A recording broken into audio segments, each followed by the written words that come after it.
जनता आज त्यांना समर्थन देते आणि भारतीय जनता पार्टी आणि महायुती प्रचंड जनाधार मिळताना या ठिकाणी दिसतोय.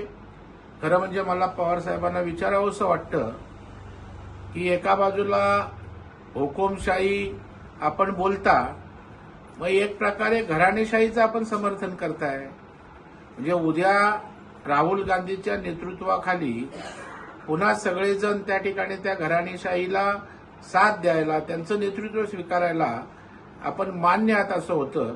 त्याच्यामुळं आमच्या नेतृत्वावर टीका करत असताना किती पोकळपणा आहे हे सुद्धा या निमित्तानं लक्षात येतं.